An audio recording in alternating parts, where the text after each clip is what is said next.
ሰላም ጤና ይስጥልን የተከበራችሁ የኢትዮ ዜና ቤተሰቦች እንዴት አላችሁ? ዝርዝር ዜናዎቻችን የተለያዩ ጉዳዮችን አጠናክሮ ከሰዓት ጀምሮ ወደ እናንተ መድረሱን ይቀጥላል። ቻናሉን ሰብስክራይብ እያደረጋችሁና መረጃዎችንም ላይክ እያደረጋችሁ ለበርካቶች እያጋራችሁ አብራችሁን ትዘልቁ ዘንድ ከወዲሁ በአክብሮት እንጠይቃለን።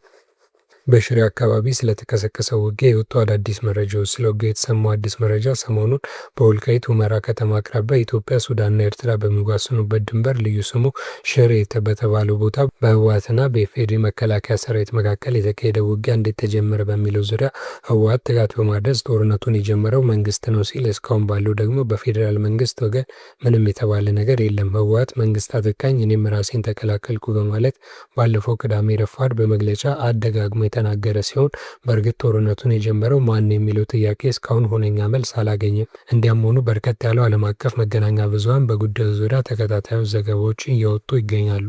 በሱዳን አቅጣጫ በጦርነቱ ቀጠና ውስጥ ያሉ የዓይን እማኞች በማናገር ለመሆኑ የተፈጠረው ነገር ምንድን ነው? ግጭቱ እንዴት ነው? በማን ተቀሰቀሰ? በማለት መረጃዎቹ ከዓይን እማኞች ለማሰባሰብ ሞክረዋል። የቢቢሲ ድረገጽ አንደኛው በአካባቢ ምን ተፈጠረ የሚለውን ጉዳይ በተመለከተ በስፍራው ከነበሩ የዓይን እማኞች መረጃ አግኝቻለሁ ብለዋል።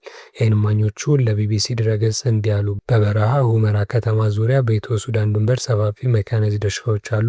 በባለ ሀብቶችም የሚታረሱ ናቸው። ከሱዳን ግዛት የተንደረደሩ አርሚ ሰባ በመባል የሚታወቁ የህወሓት ታጣቂዎች ለጉዲ ወደ ተባለው የኢትዮጵያ ግዛት መግባት በአካባቢው በነበሩ አርሶ አደሮች ላይ ጥቃት አድርሰው አፈናቀሉ። በግብርና ስራ የተሰማሩትንም ባለ ሀብቶች ንብረት ዘረፉ። በዚህ ወቅት መከላከያና አካባቢ ጸጥታ ኃይላት በቦታው ደርሰው በአካባቢው የተካሄደው ውጊያ የህወሓት አርሚ ሰባ አባላት ወደ ኋላ አፈግፍገው ወደ ተነሱበት ወደ ሱዳን ግዛት ገቡ ሲል የዓይን እማኞቹ ለወሬ ምንጩ ተናግረዋል። የዓይን እማኞቹ ለቢቢሲ ድረገጽ በሰጡት ቃል የኢትዮ ሱዳን ኤርትራ ድንበር አማካኝ ቦታ ላይ የምትገኘው ሸራሪና ጦርነት የተቀሰቀሰው የህወሓት የአርሚ ሰባ የለጉዲ አካባቢን ጥቃት ተከትሎ ነው ብለዋል። ነዋሪዎቹ የሽሬ ጦርነት ከባድ እንደነበርና ሞርተሮችን፣ ድሮኖችን፣ መድፎችን የሰሙበት እንደነበረም ተናግረዋል።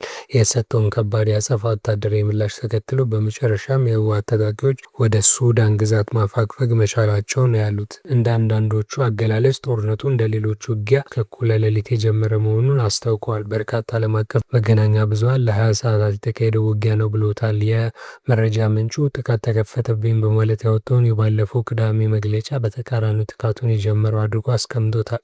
የፌዴራሉ መንግስት ወታደራዊ ዝግጅትና ትንኮሳዎች ሲያካሄድ ከቆየ በኋላ በዛሬው ዕለት ንጋት አንስቶ በምዕራብ ትግራይ ሽሬ አቅጣጫ ግልጽ ጦርነት ከፍቶብኛል ሲል ነበር ህወሓት ባለፈው ቅዳሜ በመግለጫ ያሳወቀው።